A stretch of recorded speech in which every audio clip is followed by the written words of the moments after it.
gracing the occasion.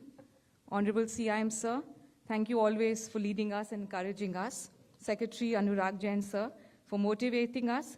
Madam Sumita Davra, Additional Secretary, DPIT. Friends of the media, state government officials and colleagues from the Central Ministry, and all my colleagues from DPIT, a very, very warm welcome once again. I will quickly take you all through the Business Reform Action Plan journey that we had started way back from 2014.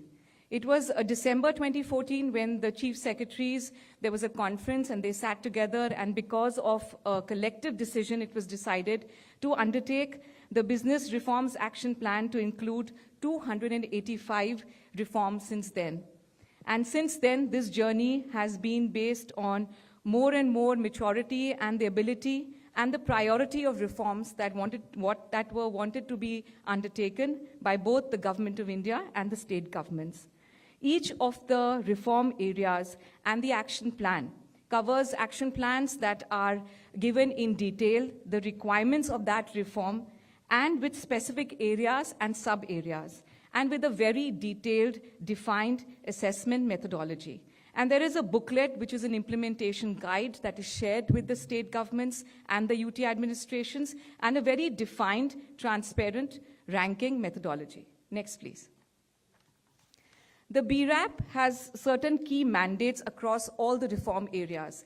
The reform areas, like we have seen, have been increasing over the past, and it is basically for the development of an online system for government to business service deliveries. And the primarily mandate of all the reform areas is give the information in the public domain, tell the public and the business entities what are the applicable fees, licenses, NOCs, what are the procedures for application submission right up to approval, a comprehensive list of document areas. And every reform area also outlines the end-to-end online process, how to upload the documents, how is it able to track the system of application there, download the approval also, and some cases till now over the evolution, even third-party verification if it is possible on an end-to-end online process with very defined timelines, mandated through a Public Service Delivery Guarantee Act or equivalent legislation for approval of that specific application and reform area. And a very important aspect of the reform mandate system, an online dashboard system. This was brought into place basically to put out in the public domain what is the basis on which the applications are being received and processed, what is the time taken, the mean time, the medium time, everything out in the public domain, and the dashboard to be upgraded regularly. And finally, towards the 2020, we also insisted upon integrating these dashboards with the state single window system. Next, please. The BRAP evolution of reforms, like mentioned, started way back from 2014-15 with 285 reforms. And every year, there were a series of other reforms that were added. Just to mention very specific few ones, way back in 2016, the Access to Information and Transparency Enablers was added, basically to give investors comprehensive information. The online single window system with 13 services was recommended for integration from 2014-15. And as of the BRAP 2020, whose assessment we will be seeing today, 41 services were required to be integrated. The central inspection system, another very important land share reform area that was brought about by the BRAP, was the streamlining of inspections under 12 acts like labor, boiler, environmental, legal metrology, and investment enablers. Next, please. Next slide, please. Thank you. The BRAP 2020, as mentioned, has total reforms of 301 from basic areas of 15, and new reforms were 118. This was the first time that there was focused reforms in these sectoral sectors, like movie shooting, telecom, tourism, fire, healthcare, among others. Next, please. These are the basic highlights that were seen in the BRAP 2020, with my colleagues in the state governments have really worked very, very hard and have got phenomenal results and reforms that have been put into place. The first one would be the one-stop solution of all business requirements, the state single window system. 30 states and UTs have fully developed this, and 6 states are on the process of development. And we have the national single window system that has been launched, and already 14 states are onboarded. And the plan for BRAP 2022 is a focus on the national single window to onboard all the states and UTs. And today we have a very detailed presentation on the same by Additional Secretary, Madam Sumita Davra, in the second session. The next was the inspection enablers, the compulsory random central inspection roadmap. Very important pain point for business entities and has been an integral part of the reform agenda. And also to ensure that in the BRAP 2020, the new parts were to ensure that not the same inspector should come and inspect the same establishment twice consecutively, improvements as we learned through the way, and that the inspection report should be uploaded within 48 hours of inspection. Great news that 20 states and UTs have fully developed and institutionalized the central inspection system. Next, please. The integrated application process for construction permit enablers has also been there, an integral part of the BRAP exercise right from the very beginning. And now an online system has been put into place, and this has been the focus so far, and we will maintain the focus again until 2022 as well. The ability of obtaining utility permits simplified. The focus on this aspect has been to ensure that there are reduced documentations required for obtaining electricity connection. Earlier, the documents were almost about 8 to 9 across different states and UTs. This has been brought down. And now, if there is no right-of-way issue involved, the idea is to give in with a defined timeline of 7 days electricity connection. And it is very encouraging to see that more than 20 states and UTs have fully developed these online systems and enhanced their service deliveries. Next, please. The environment registration enablers has also been a very integral part of the BRAP journey, and we have now focused on increased validity period of consent to operate 5 years and above, and also the focus is on self-certification for existing business entities or a third-party certification. Again, based on our other journey of reducing compliance burdens and reducing the burdens for any kind of business entities and citizens to bring about reduced pain points for all of them. And the other important aspect of the BRAP journey was the land administration and transfer of land property, which required digitization of land records up to 20 years and a unique property ID. Next, please. The plug-and-play option for ensuring infrastructure and facilities was basically undertaken first in the BRAP 2020 with a mandate to boost manufacturing and infrastructure. And 19 states have provided this plug-and-play option for promoting sectoral investments. And the most encouraging, and I'm very happy to explain and announce that 7,496 reforms have been implemented across states and UTs as a part of the BRAP assessment, a far increase from the 4,301 reforms that we saw during the BRAP 2019. My heartiest congratulations to everybody who's in the room today, because your efforts is what that brings that number to what we see today. Thank you very much. Thank you, ma'am. I would now request Shri Anurag Jain, Secretary DPIIT, to kindly address the August gathering.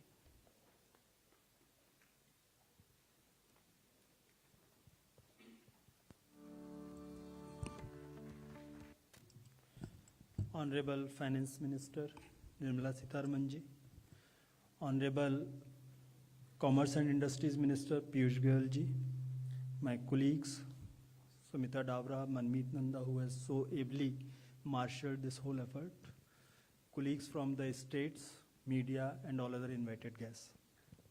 It is really a matter of great pleasure to be discussing the results of Business Reform Section Plan 2020. I'm reminded of 2014, when the present government came. One of the first directions received from the Prime Minister's office was minimum government, maximum governance. And there were a slew of changes which came along with it. But at the same time, we started focusing on ease of doing business, this ranking was given by World Bank. We were ranked at 142nd at that point of time. In a matter of 5 years, we rose to 63, a jump of 79. Really tremendous effort done. But that is not the story. We in DPIT, my predecessors who did at that point of time, they realized that ease of doing business ranking is only limited to only 2 cities. So if you carry out reforms only in 2 cities, you will rise higher in the ranks. But the purpose is to ensure that the business environment improves in the whole country. So therefore, we came up with this concept of business reform action plan, which nudges, encourages all the states to improve the business environment. And as things go, as soon as a framework was created, all states started following that path, and there was a huge improvement. I recall in first business ranking, there was a tie of 5 states for the first rank. Almost every state had done 100% of the reforms which were desired in the framework. But then slowly we have also graduated. It is just not the self-reporting by the states. We have moved to feedback. Feedback is a real thing. Even if I have done a reform on paper, maybe I have created a single window, but for the person, if you apply on the single window and still you have to follow with every window holder, then single window is meaningless. So the real business environment is dependent on the feedback from the states, which we started last year with 100% weightage being given to the feedback. I'll not go number of reform areas, etc., 9 new sectoral reforms which my colleagues have already shared, but that is very important. We have been continuously improving the benchmarks. What gets achieved by every state, there's no point giving weightage once again to that. We remove that from the framework and get new things added. So it's a question, the exercise of continuous improvement which we continue to do. This year we saw another thing. So that when results get declared by Honorable Finance Minister, you'll notice that the difference between the states was so little that we felt that telling someone as first and other one as fifth, because fifth doesn't carry the same weight. When you go out, you say, I am 5th in the rank or 7th in the rank. The difference was so little that we have decided to do away with the ranks. And instead, we have started from this year in grading in proper bands. Like there's a band for top achievers, then there's a band for achievers, and that's how you'll see the results.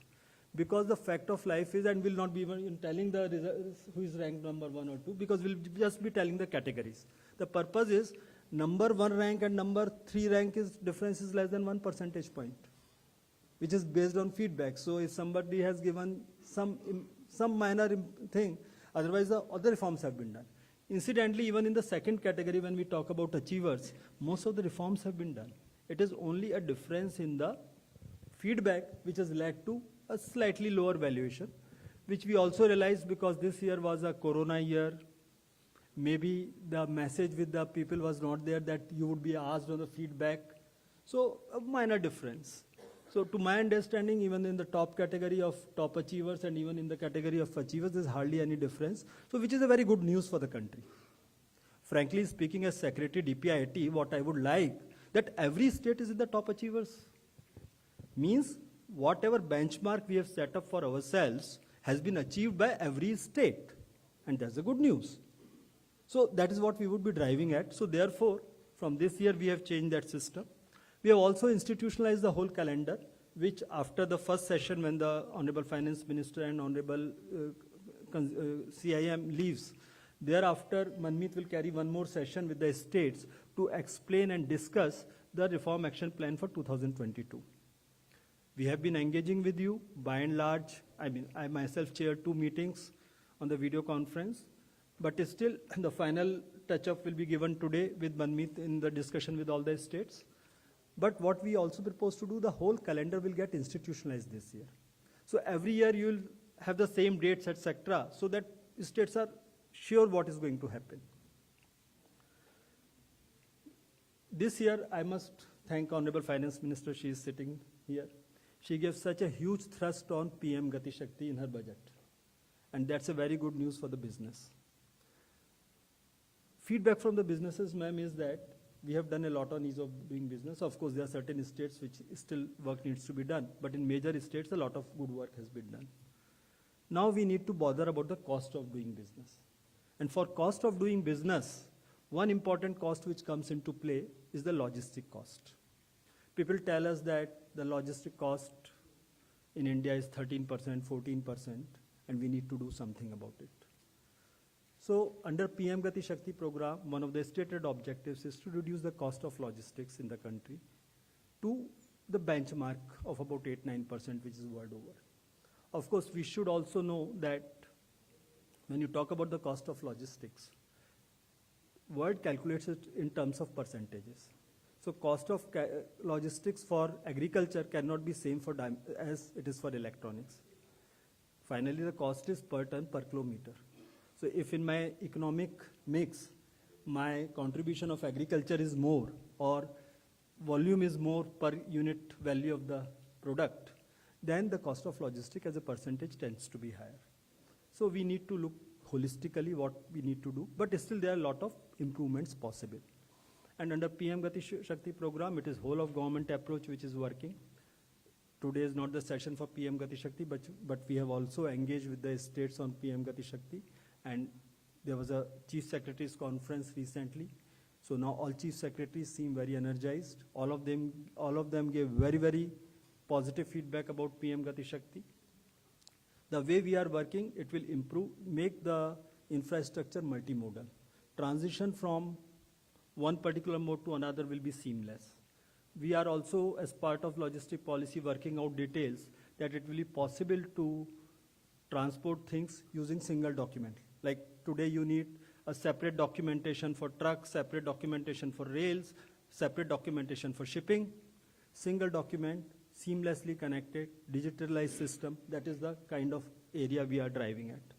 Ma'am, I must also thank you for yesterday's decision that now small people don't need to. That's a very historic decision. We had been looking forward to it as a DPIT department. We have raised with the finance department, and we are very grateful to you for having approved of that. This is a government which listens, I would say. There was a meeting, there was a report in newspapers which talked about jailed for doing business. What we did when we heard that? We made them our partners. We created a committee where they are members. The authors of the report are members on that committee. And they are working along with us. So from ease of doing business, we moved to ease of living, reduction of compliance burden. That is what we were targeting. Now, this year, apart from this, the major focus is decriminalization. The major role is of states. When we look at it, almost about 80% of the provisions, the legal provisions where a business person can be sent to jail relate to states.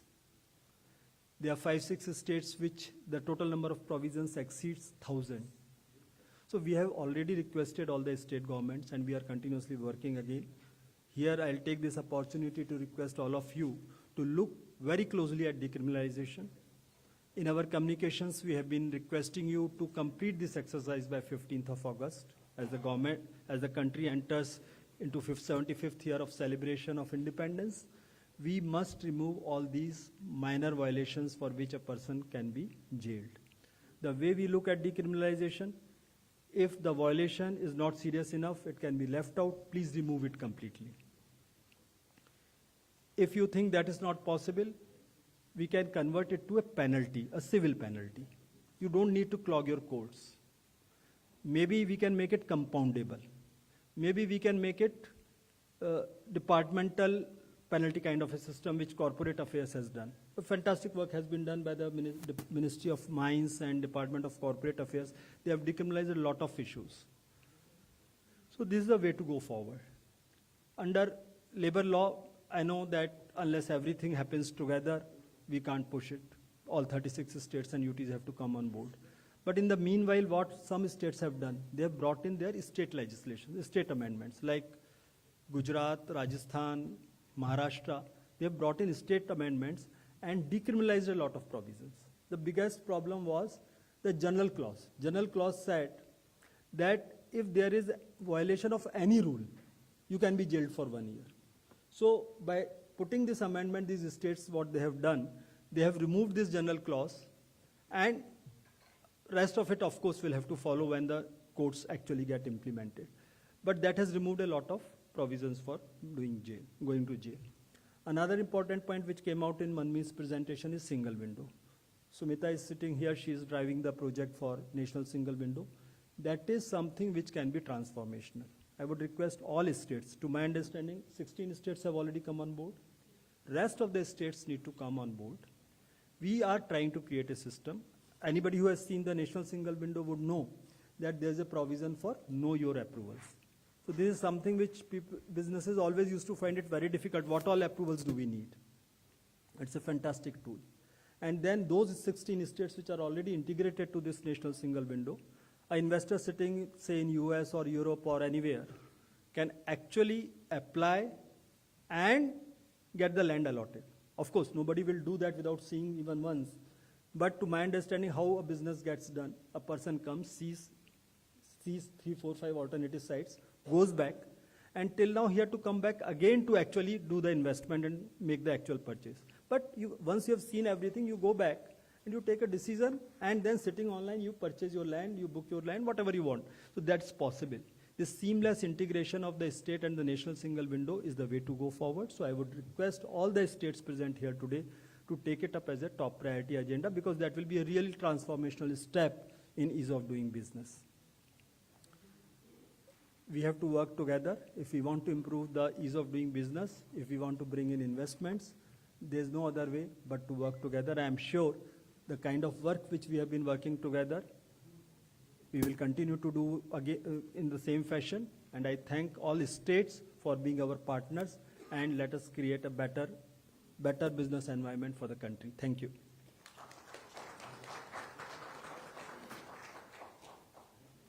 Thank you, sir.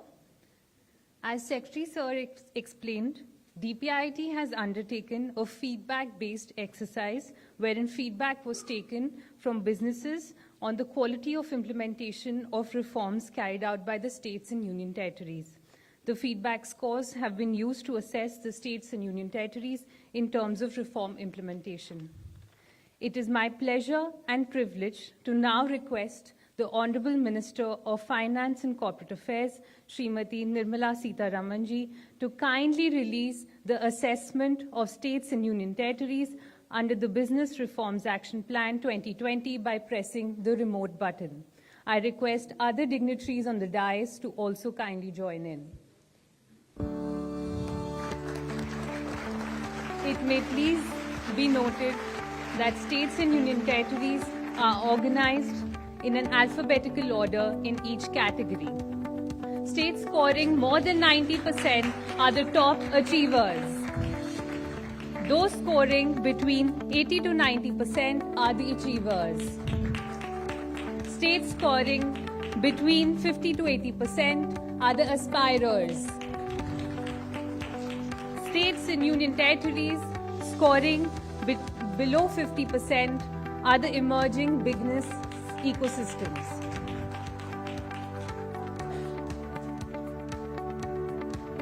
It is again highlighted that all the states and union territories are only arranged in an alphabetical order. A big round of applause for all the states and union territories. Heartiest congratulations and best wishes to all the states and union territories for the relentless efforts.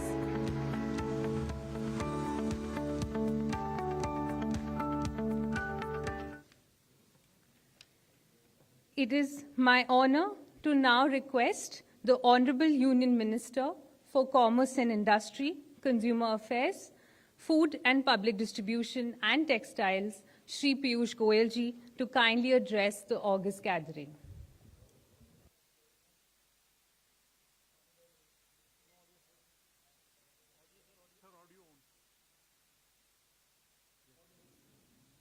Now? Yeah. Good morning, everybody. Honorable Minister for Finance and Corporate Affairs, Srimati Nirmala Sitharamanji, my colleague, Secretary, Department for Promotion of Industry and Internal Trade, Ms. Anurag Jain, Additional Secretary, Srimati Sumita Davra ji, Joint Secretary, Srimati Manmeet Nanda ji, other colleagues from the ministry. I see a lot of friends from FICCI, Warm welcome to all of you from Federation of Indian Commerce and Industry. All the friends from the media, distinguished guests. Truly delighted to have Honorable Finance Minister amidst us today, fresh from the very successful GST Council meeting over the last 2 days. I think a big round of applause for Honorable FM. Some very important game-changing decisions taken over the last 2 days, both in terms of correcting inversion, in terms of clarifying several issues, in terms of making it easier in the implementation of GST, and of course, making sure that evaders are taken to task. I think holistically a very successful meeting over the last 2 days, which will boost economic growth. We are all in very challenging times, and I think it is most appropriate that we recognize and welcome the efforts to try and bring about a significant change to help economic growth. I think couple of issues which I must highlight amongst various decisions which directly will impact sectors that DPIIT looks after. One is the decision to allow businesses who are below the GST threshold and are not required to have a GST number also to engage in e-commerce. I think that's a very, very major, big decision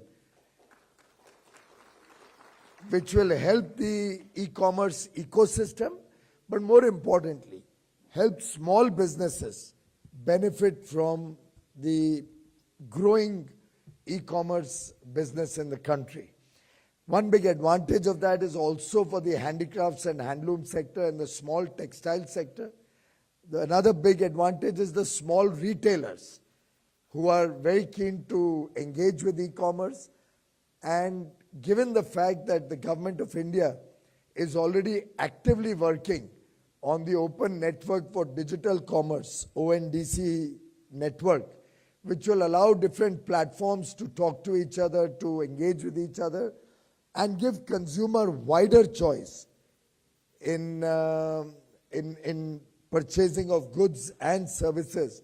I think this decision of the GST Council under Honorable Finance Minister will be a game changer for the success of ONDC and to bring the small retailers in the e-commerce ecosystem. Another very important decision is for cut and polish diamonds, which has been very widely accepted, recognized and welcomed by the gem and jewelry business. There was an inversion in rate which has been right-sized by an increase from 0.25% to 1.5%. I think this is a very, very important decision which will again give a big boost to the sector. Both of these decisions are going to increase job opportunities, increase work opportunities, increase entrepreneurial opportunities in a big way. And on behalf of all the stakeholders of these sectors, amongst others, I would like to extend my thanks to the Honorable Finance Minister for these decisions. Well, the Business Reform Action Plan is clearly a baby of the Honorable Finance Minister when she was handling commerce and industry. I remember in 2014 when Honorable Prime Minister gave a thrust to ease of doing business. One of his major areas was that while we are working on the international front in getting recognition for ease of doing business through the World Bank rankings, we must also involve all the stakeholders, which particularly included the states and union territories, in our effort to get them on board so that people really feel the difference, feel the change in their ecosystem in doing business. And obviously, as Anurag ji mentioned, that will lead to ease of living. And I think the process started in 2014 is bearing fruit as we go along, rather than ease of doing business being limited to few areas, few cities, few businesses. We are actually seeing that being reflected across the country through the spirit of competitive federalism. Also the spirit of collaboration, where with the central government, states are collaborating to make it easier for their business persons, but also working in a spirit of competition, which is why we rank different states for the work that they've done, for the enablers, for the effort to make it easier to do business, and for the outcomes that we collect as feedback while ranking different states. In some way, this reflects Prime Minister Modi's efforts for Sabka Prayas, get everybody along, take everybody along, and therefore leading to Sabka Vishwas, because that's what the people of India want. They trust today that the government led by Prime Minister Modi will always help ease in living, ease in their day-to-day lives, ease in their business, encourage entrepreneurship, protect small businesses. And I believe the fact that we are today also celebrating 5 years of completion of GST, coinciding with the release of the BRAP 2020 award winners through the assessment of states and union territories, also augurs well, because GST has been one of those game-changing decisions which has helped ease of doing business in India, recognized both in India and worldwide to be one of the most important changes, one of the most transformative decisions ever taken in India's economic history, bringing on one platform all the states, all the union territories, and truly implementing GST, one nation, one tax, in the spirit of ease of doing business is a matter of pride for this government, for Prime Minister Modi, and for all his colleagues. Of course, Mr. Arun Jaitley deserves to be remembered for the wonderful work he did in bringing everybody together, and the spirit of consensus which he built up, which was also reflected in the last 2 days in the meetings of the GST Council. Truly a memorable work that Shri Arun Jaitley ji has given to this country, and will always remain a legacy that he has left behind for all of us. We have also entered the 70th year of Shri Shyama Prasad Mukherjee's death anniversary. 23rd June, the day we moved into Vanijya Bhavan, the new Commerce and Industry office, was his death anniversary. And he was India's first industry minister, by the way, and laid the foundation or reflected the vision for a modern, for a progressive, forward-looking industrial ecosystem in the country. And I think it's truly a year, all of us in the industry department, remembering the vision that Shri Shyama Prasad Mukherjee ji, the founder of the Bharatiya Jansangh, and in a way, a leader whom all of us in government, Prime Minister Narendra Modi ji, Nirmala ji, I, all of us look up to for having truly given the message of unity and integrity of the country. He spoke about one nation, having one constitution, having one prime minister, having one set of laws. I think Prime Minister Narendra Modi, the Home Minister Shri Amit Shah ji, all of them have fulfilled his deep desire, his vision, and something for which he sacrificed his life when we were able to abrogate Article 370 and 35A 3 years ago. In that spirit of one nation, Nirmala ji has been able to successfully navigate GST as one nation, one tax. Today we have one nation, one identity, Aadhaar. We have one nation, one ration card, where you can use your biometric, which is your ration card, anywhere in the country to get rations. We are looking at several initiatives which have transformed India through bringing together all the states, the central government, and the 135 crore Indians on one platform. And I must congratulate all the states for the outstanding work they've done. The method of ranking, the methodology of assessment has evolved over a period of time. And this being the 5th edition of ranking, I think it has evolved significantly from an original assessment of what actions each state have taken to a mix of the actions and the feedback to now 100% feedback-based assessment system.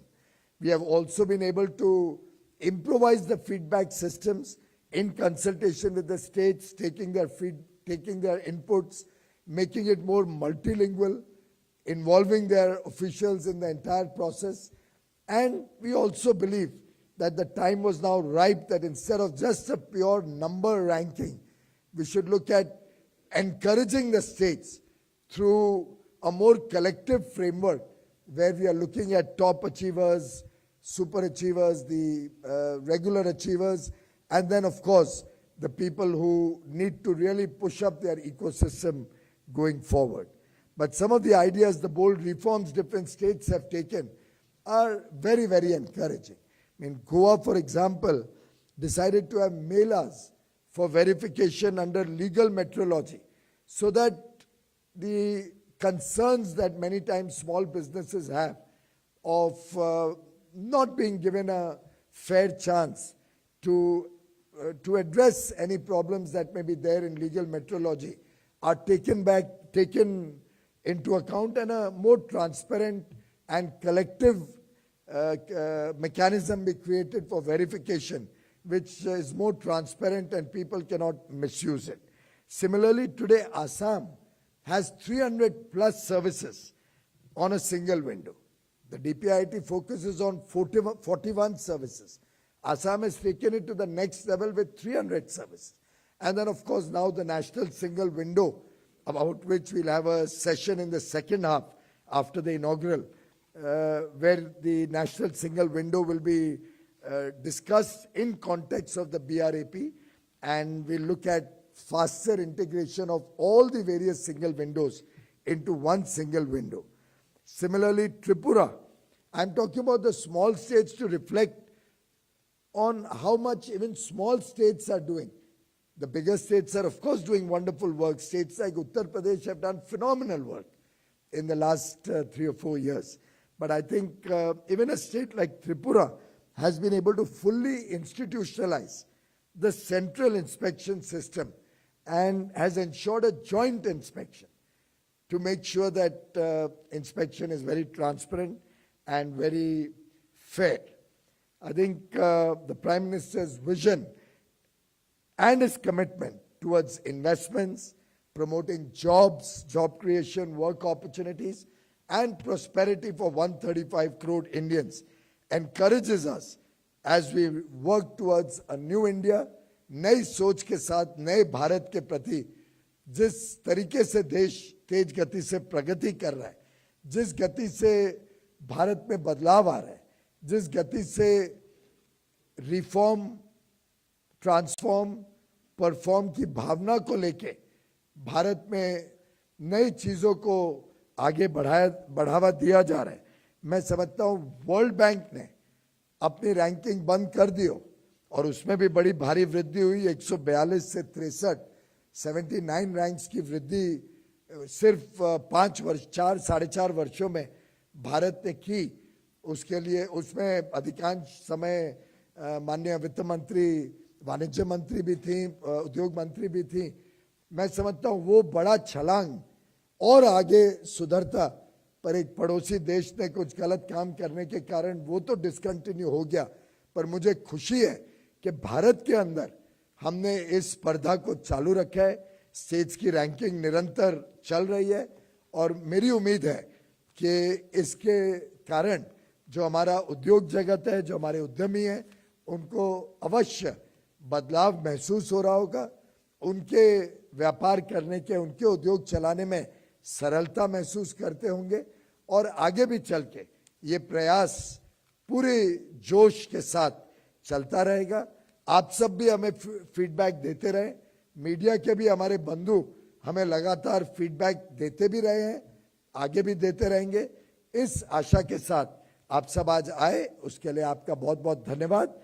और हमारे वित्त मंत्री जी ने हम सबको समय दिया और अभी शायद अभी लौटी है इतना पूरा बहुत महत्वपूर्ण बैठकों के बाद, और आप आज हमारे कार्यक्रम में आए, उसके लिए आपका तहे दिल से धन्यवाद, शुक्रिया।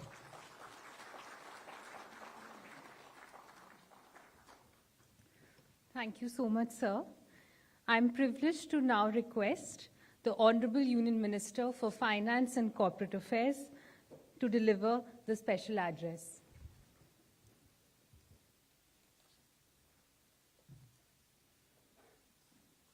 Good morning. Honorable Minister Piyush Goyal ji, Secretary Anurag Jain, Additional Secretary Sumita Davra, Joint Secretary Manmeet Nanda, and all officials of the Department of Industrial Policy and Internal Trade, industry and business leaders, media, and all other invited guests. I'm indeed very happy to be here today for the release of the Business Reforms Action Plan. The initial presentation, of course, showed how what was started off as ease of doing business ranking, India's ranking among the nations around the world, and India, within India, the ranking among states, which started off initially with its own limitations, which was very well explained by the Secretary. India drastically changed the way in which this could be actually calibrated to suit India's own federal system.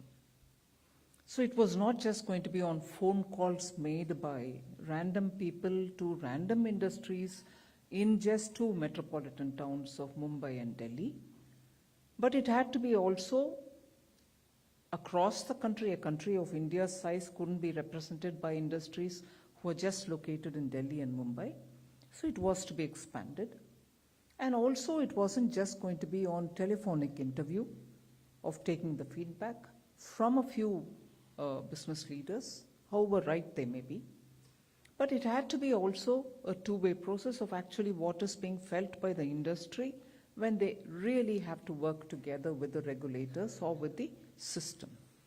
So the ease of doing business today, having come to become Business Reforms Action Plan, has itself seen a lot of right changes and adaptations which were so required for understanding what's happening for business on the ground. So I'm glad to see that year after year, we are bringing in newer ways of making it a lot more real-time and a lot more robust, so that what it indicates really means something. And that is the change which, not just in the name, but also has shown that states believe in healthy competition among themselves, and they're not averse to the system of being rated in some way, not necessarily ranked, but being rated in some way. They're not averse to that. Equally, some best practices followed by some states have now become so beautifully documented, it is easy for policymakers in some of the states to adapt it, saying if they could do so well, and by taking this measure, they've actually made it possible for industry to feel that the governance elements are really coming on board. Many other states have also adopted those methods. Earlier it used to be just look at this one state or that one state. Now it's for each one of them for their specific achievements year after year. So you find that best practices are getting replicated very quickly. You're also finding that there is a healthy way of looking at competition. States are not averse to it. And above all, what it does eventually is that industry feels that things are moving fast in this time period, particularly after the pandemic. Although this started much before the pandemic, during the pandemic, it is that, like the way when we talk about fintech, like the way we talk about payment systems, the digitization program which was taken up in such mission mode actually gave relief during the worst of the pandemics. Similarly, you find that many of the steps which were taken up even before the pandemic stood the test of time during the pandemic. And as a result, you find there is an appetite for wanting to change a lot of things which are so entrenched. And therefore, today the call for reform is not because maybe it will bring some good, but it's because, please, it's necessary, do it. And we are with you in doing it. So that is where I think a government where the Prime Minister himself is ready to listen to the industry. And not just once, periodically on different issues at different times with different sectors, on different issues of consideration, investment consideration, facilitation consideration, credit availability consideration. On every one of these considerations, Prime Minister himself has been accessing, even during the COVID period, online, if not in person, and therefore clearly indicating that this government is willing to listen and take steps in response. So I would think the reforms which are happening in such speed is more responsive reforms rather than reforms because they've been listed once upon a time that this is a hurdle, so it has to be removed. It's more responsive. It is every now and then hearing those who are the stakeholders and responding accordingly. So when the Prime Minister himself does it, naturally the ministers of every department are clued into it. They follow up and make sure that what has been heard by the Prime Minister is acted upon, and acted upon to at least some satisfaction of the industry. Things which are left over are carried forward further. So unlike the days of 91, where reforms were almost given to us, that you will have to do it. Circumstances were such, I'm not faulting anybody, but when reforms were handed over saying you do these for a better economy, now there is no compulsion on anybody. But here is an administration which understands that when reformed, when eased out, systems bear better results and systems hold better for industry, eventually making the life of every Indian citizen better. No compulsion, but a thorough understanding of what will make every one of our lives better, what good governance can help us, not a superimposing government where it should not be, but where it should not also be absent. And as a result, this inclination towards a responsive reform is actually bearing the result. And in a federal structure, that's what is making all states to work together. Piyush referred to my GST Council meeting of last 2 days. It was definitely in such a spirit that all the states worked together. There was a lot of input sharing. And everyone has increasingly come on board to understand that it has to be everybody's effort. Particularly at a time when we're coming out of the pandemic, with all the steps being taken by the union government, so are the state governments doing their bit. So it is going to be a collective effort. And therefore, I think the way in which commerce and industry have worked towards making newer set of reforms also come into the old listed reforms, keep reforms real time, add measures which have never been touched earlier, and make sure that it is going down from the union to the state, to the district, to the block level. So every elected government, even at the panchayat level, is now conscious that they will have to undertake such steps so that everybody's compliance will come down, the nation will be better governed. And that is why when we sit in the GST Council also, The thought is, how do we take these measures to the bottommost layer? And in the finance ministry, the approach, although guided by the principles of devolution given by the Finance Commission, every time where there is a possibility, we link it to reform-based. Whether you're borrowing as a state, you may borrow X amount or a certain more percentage, provided you undertake some tangible reforms.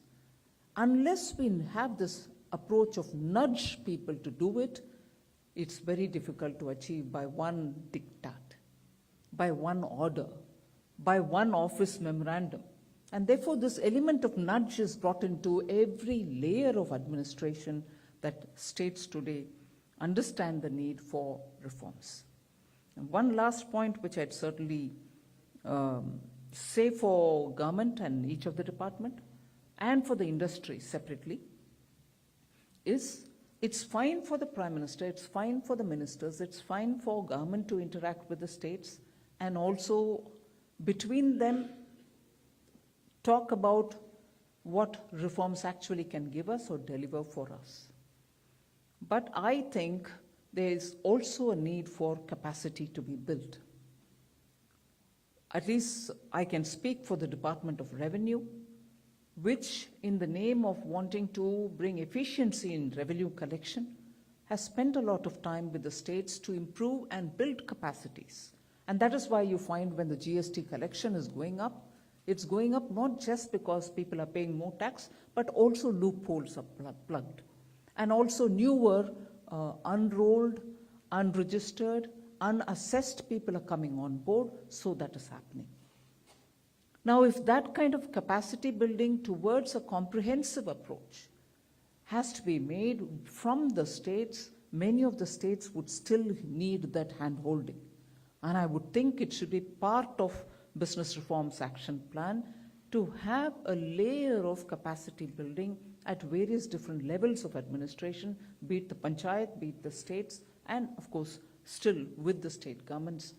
And therefore, I would think it's important for the department, not just the commerce and industry, but all others, because all of us are taking this approach of government as a whole, government as one. And the last point, which I'd like to underline here, is I said, yes, we take up reforms by nudging the state governments, by gently requesting them to understand the importance, by talking to the panchayat level officers. But I found most effective is the way in which where the industry is involved. When industry, which is prevalent, and many of them are prevalent in more than one states, approach their respective state governments and speak about and continuously engage with them to say the virtues of taking one step forward, state governments do come around, even if they have a justifiable practical difficulty in undertaking some steps. So I would think the nudging cannot just be the central government, cannot just be some officers. Industry has a very big role to play. You have seen that access to the Prime Minister, you have seen the access to the ministers are actually giving you results. Government is responding to you. Government is taking action. Sometimes incomplete, sometimes not up to your expectation, but little by little we are moving. Although Honorable Prime Minister's repeated advice is no incremental changes, you should look at big reforms. We can't be spending years over, so little changes happening. You will just not be able to deliver that kind of a impact on the society. But even with that said, I would think it's not just the union government alone which can do it. Industry, I would actually request you, I'll appeal to you that you should have that many engagement with each and every state's administration, each and every state's government, to say as to how you would like changes to come about within that state. And collectively, of course, that can be replicated in other states. So I wouldn't want to take much of your time. I'm glad to be here. I was initially associated with the ease of doing business. Today I can see it expanding in its scope, bringing in newer aspects, and also making it lots more relevant for India. I appreciate the effort that the Minister Piyush Goyal has put in, and also his entire team, in getting this kind of a robust mechanism wherein, and I was briefly checking up if I've understood it right, I can't see a difference between small and big states, which is all very well, because efforts made anywhere, small or big, are going to have very big changes in its own territory, but also in the expanded area. So I think matching up a lot of small states' big efforts with the big states' big efforts also has a message. So very well done, Commerce and Industry. And also thank you very much for all your presence here this morning, particularly after a good relief-giving big rain this morning in Delhi. And I hope this exercise will keep us all glued to the fact that India should be constantly on the mode of reforming its own compliance mechanisms. Thank you very much.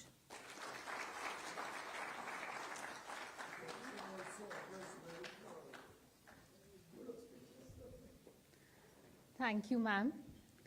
Ladies and gentlemen, it is my honor to present a vote of thanks on the conclusion of the inaugural session of the release of assessment of states and union territories under the Business Reform Action Plan 2020.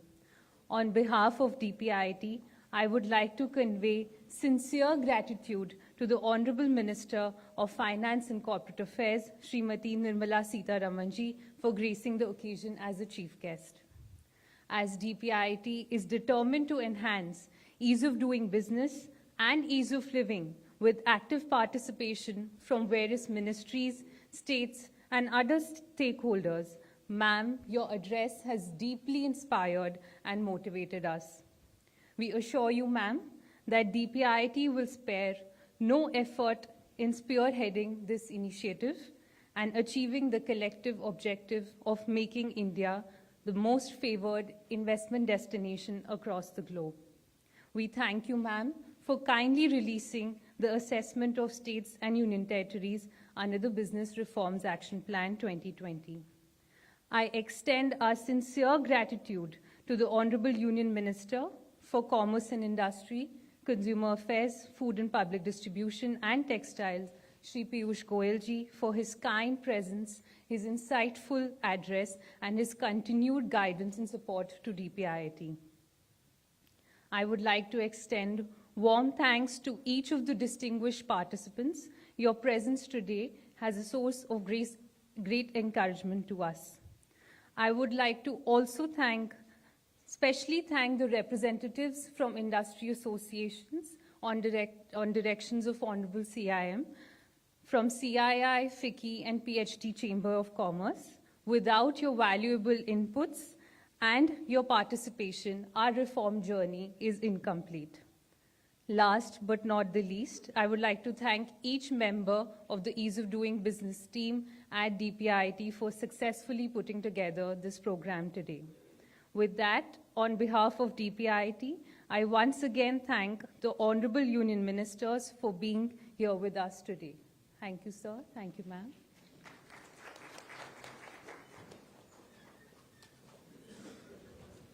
I request the media personnel to proceed for high tea arranged on the second floor. I request rest of the participants to kindly remain seated as we will begin with the second session in 15 minutes.